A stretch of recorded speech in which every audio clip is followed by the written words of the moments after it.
সুপ্রিয় দর্শক, নূর জান্নাত কুকিং ওয়ার্ল্ডে সবাইকে ওয়েলকাম করছি নতুন আরও একটা রেসিপি দেখার জন্য। আমার আজকের রেসিপিতে থাকছে ইলিশ মাছের মাথা দিয়ে কচু শাক রান্না। খুবই সহজ আর সিম্পল একটা রেসিপি, কিন্তু খেতে অসাধারণ লাগে। একদম গ্রাম্য পদ্ধতিতে করে দেখিয়েছি। আশা করছি অন্য দিনের রেসিপির মতো আজকের রেসিপিও আপনাদের খুব ভালো লাগবে। কথা না বাড়িয়ে সরাসরি মূল রেসিপিতে চলে যাচ্ছি। এখানে আমি বেশ খানিকটা কচু শাক নিয়েছি। এটা অবশ্যই ফ্রোজেন করা কচু শাক। এই কচু শাকগুলো আমাকে বাংলাদেশ থেকে এভাবে ফ্রোজেন করে মানে সিদ্ধ করে ফ্রিজ আপ করে পাঠিয়েছে। তো সেটাই আজ আমি আপনাদের রান্না করে দেখাবো। আর এখানে নিয়েছি বড় একটা ইলিশ মাছের মাথা এবং লেজার অংশ। মাথাগুলোকে একটু ছোট ছোট টুকরো করে কেটে নিয়েছি, যাতে করে খুব সুন্দরভাবে শাকের সাথে এটা মিশে যায়। চুলায় একটা প্যান বসিয়ে রেখেছিলাম আগে থেকেই। প্যানটা গরম হলে দিয়ে দিলাম রান্নার রেগুলার তেল। তেলের পরিমাণটা এ পর্যায়ে একটু কম দিচ্ছি, বাকিটা আমি রান্নার শেষে বাগারের কাজে ইউজ করব। দিয়ে দিচ্ছি হাফ কাপ পরিমাণ পেঁয়াজ কুচি। তবে চাইলে এখানে পেঁয়াজের কুচি পরিমাণটা আপনারা একটু বাড়িয়ে দিতে পারেন। আমি যেহেতু বাগার দিয়ে রান্না করব, তাই লাস্ট পর্যায়ে আরও কিছুটা পেঁয়াজ কুচি ইউজ করব, সেজন্য এ পর্যায়ে কম পেঁয়াজ কুচি অ্যাড করেছি। আর দিয়ে দিলাম 1 টেবিল চামচ পরিমাণ আদা রসুন বাটা। যদিও আমি ইলিশ মাছে কখনো আদা রসুনটা ব্যবহার করি না, বাট আজকে যেহেতু আমি কচু শাক দিয়ে রান্না করব, তাই কিছুটা আদা রসুন বাটা এখানে ব্যবহার করেছি। সামান্য একটু পানি দিয়ে দিলাম স্বাদ মতো লবণ। সাথে অ্যাড করছি হলুদ গুঁড়া, দিয়ে দিচ্ছি লাল মরিচের গুঁড়া, দিয়ে দিচ্ছি ধনিয়ার গুঁড়া, আর দিয়ে দিচ্ছি জিরার গুঁড়া। যেহেতু কচু শাক দিয়ে রান্না করব, তাই সব রকম মশলাই এখানে আমি ব্যবহার করেছি। মশলাটাকে খুব ভালো করে ভুনে নিয়ে দিয়ে দিচ্ছি ইলিশ মাছের মাথাগুলো।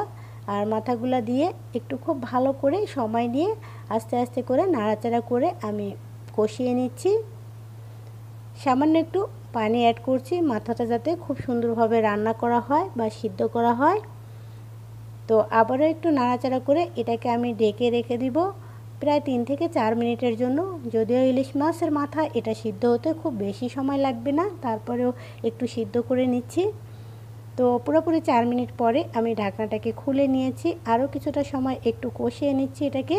আর এ পর্যায়ে আমি মাছের লেজাটাকে তুলে নিব, যেহেতু লেজার ভিতরে প্রচুর পরিমাণে কাটা থাকে। এটা আবার রান্নার পরে আমি ইউজ করব, মানে দিয়ে দিব। এখন আমি ফ্রোজেন করা কচু শাকগুলো একদম রেখে দিয়েছিলাম নর্মাল হলেই এটাকে আমি দিয়ে দিলাম। অবশ্যই কচু শাকটাকে কিন্তু যেহেতু ডিপ ফ্রিজে রাখা হয়, নর্মাল করে তারপরে দিতে হবে। সাথে আমি দিয়ে দিলাম বেশ কয়েকটা কাঁচামরিচ। যেহেতু শুকনো মরিচের গুঁড়ার পরিমাণ কম ব্যবহার করেছি, তাই বেশ কিছু কাঁচামরিচও দিয়ে দিয়েছি। আর শাকে একটু ঝাল হলেই খেতে বেশি ভালো লাগে। এবার অনবরত নেড়ে চেড়ে এটাকে বেশ কিছুটা সময় একটু মিশিয়ে নিলাম শাকের সাথে এবং মাছের মাথার সাথে। এখন এটাকে আমি ঢেকে রাখবো প্রায় 5 থেকে 7 মিনিটের মতো। পুরোপুরি 7 মিনিট পরেই কিন্তু আমি ঢাকনাটাকে খুলে নিয়েছি। আর অবশ্যই চুলার আঁচটা লো হিটে রেখে আমি ঢেকে রেখেছিলাম, যাতে শাকটা খুব সুন্দরভাবে একদম সিদ্ধ হয়ে যায়।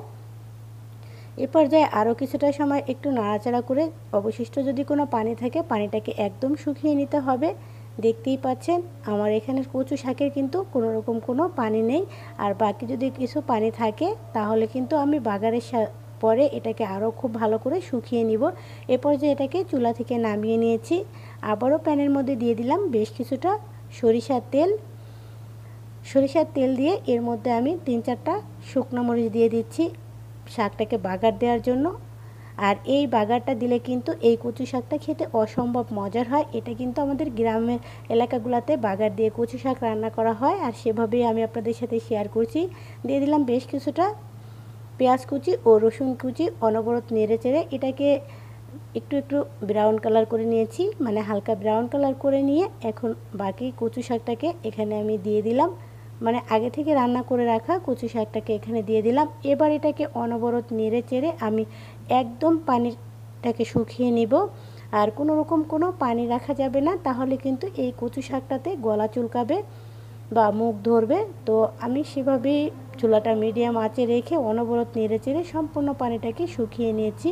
আর যখন নাড়তে নাড়তে একটা সময় দেখা যাবে কিন্তু যে কাঠির সাথে এটা ঘুরে আসছে, সে পর্যায়ে মনে করতে হবে কচু শাকটা একদম পারফেক্টভাবে হয়ে গেছে। তো কচু শাকটা রান্না করে একদম কমপ্লিট। আমি একটা সার্ভিং প্লেটে নিয়ে নিয়েছি। তো আজ এ পর্যন্তই। কেমন লেগেছে কচু শাকের রেসিপি অবশ্যই কমেন্টের মাধ্যমে জানাবেন। ভিডিওটা ভালো লাগলে ছোট্ট চ্যানেলটার পাশেই থাকবেন। বিদায় নিচ্ছি, আল্লাহ হাফেজ।